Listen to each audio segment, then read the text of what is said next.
Bonsoir à tous, je vous fais un coucou.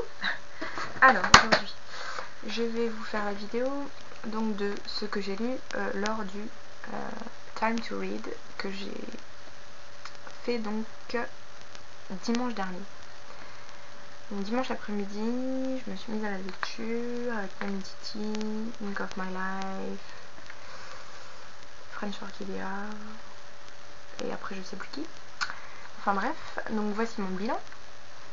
Donc j'ai pu lire, enfin j'ai été dérangée, j'ai fait plein de trucs à côté, donc j'étais pas vraiment dedans, mais bon, le principal c'est que j'ai lu quand même. J'ai réussi donc à lire Oedipe Roi de Sophocle,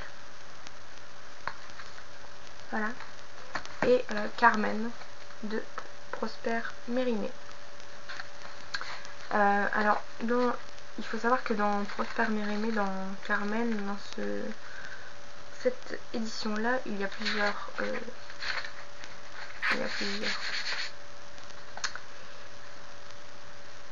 Je vais y arriver. Il y a plusieurs donc, nouvelles. Il y a donc Carmen que j'ai lu dimanche. Il y a la partie de Trick Track que j'ai lu lundi. Il y a la Vénus d'Île que je suis en train de lire. Et il y a Matteo Falcone. Ou Falcone. Non, je crois qu'on dit Falcone. Enfin bref. En dernier. Voilà. Et moi, j'en suis à la Vénus d'Île. J'ai bientôt terminé d'ailleurs, mais je traînaille un petit peu. Je sais pas pourquoi. Ça arrive. Donc, Oedipe Roi de Sophocle. C'est un classique. Donc, je vous lis la 4e de couverture.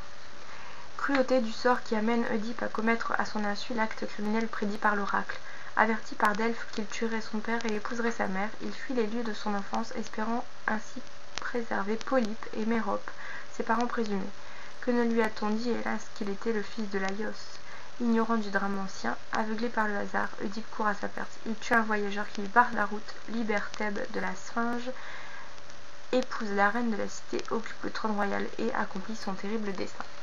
Bon bah voilà, il n'y a plus besoin d'expliquer, vous savez tout. Donc en fait c'est Oedipe qui vient tuer, enfin qui a tué donc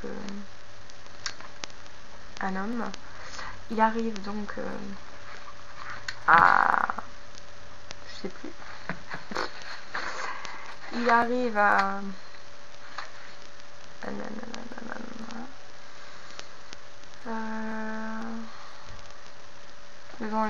Enfin voilà, je sais plus. Thèbes, voilà, il arrive à Thèbes. Et il doit donc... il y a une malédiction qui est sur Thèbes. Tout le monde meurt, enfin bref. Et l'oracle dit qu'il faut tuer la personne qui est responsable du crime de Laios. Donc Oedipe il dit oui, cette personne-là sera châtiée, sera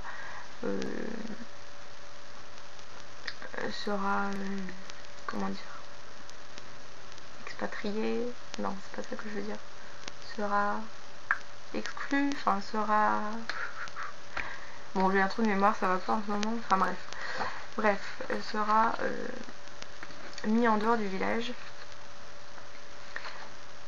Il sera puni, il sera tué, enfin bref. Et en fait, il s'avère que c'est lui qui a fait le crime. Et enfin, j'aime bien comment c'est dit parce que il croit tout de suite que ça va aller mieux parce qu'il va tuer enfin, il va expatrier la personne qui a fait ça, etc. Mais il s'avère que c'est lui. Voilà, donc je vous laisse découvrir comment. De toute façon, tout est dit dans la 4e de couverture. C'est un classique qui est vraiment très bien. Ça se lit super vite. Moi j'adore, je suis fan de ça. Je l'avais lu en première je pense. Et je l'ai relu aujourd'hui et franchement ça me plaît beaucoup. Beaucoup d'ironie tragique dedans, je crois. Que ça s'appelle comme ça, il me semble. D'après mes souvenirs. Enfin voilà. Donc, franchement, si vous avez envie de le lire, lisez-le. Vous allez bien aimer, je pense. Ensuite, Carmen. Donc, il n'y a pas de 4e de couverture, enfin de résumé, puisque c'est forcément d'autres titres. Voilà. Mais Carmen, donc c'est une bohémienne qui parvient à faire des hommes ce qu'elle veut. Manipulatrice, enfin bref. Et elle se débrouille toujours pour les amadouer,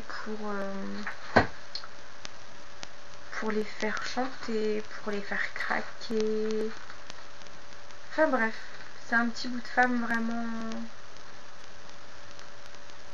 puissante au niveau des hommes. Elle les mène par le bout du nez. Voilà. Donc c'est l'histoire d'un homme qui raconte sa rencontre avec Carmen. Ouais, ça se lit, ça se lit. Je me suis un petit peu ennuyée, mais bon, c'est pas une histoire super entraînante, mais bon, ça se lit quand même. Voilà. Et bien donc c'est donc avec un livre, bon logiquement Carmen ça fait un livre aussi, hein, donc c'est avec 2 livres que j'ai terminé, le Time to Read. Donc je suis un petit peu déçue parce que j'aurais voulu lire beaucoup plus. Mais bon, que voulez-vous, peut-être le mois prochain ça ira mieux. Quoique le mois prochain, le premier samedi du mois, ça tombe à quel jour? Je vais regarder ça tout de suite. Le mois de janvier 2012. Le premier samedi, oh ça va, c'est samedi 7. Ouais, samedi 7, je travaillerai aussi, donc ce sera plutôt dimanche 8 pour moi s'il n'y a rien. Quoique c'est peut-être la galette des rois, non? Je sais plus. Bref, on verra pour le prochain, mais j'espère que ça ira beaucoup mieux que ces 2 livres lus pour ce Time to Read. Voilà, je sais pas si vous avez la même impression que moi, mais je rame depuis tout à l'heure, c'est incroyable. Incroyable. Donc j'ai fait que mon bilan aujourd'hui parce que j'ai été malade. Voilà, malade. Déjà dimanche j'étais pas bien.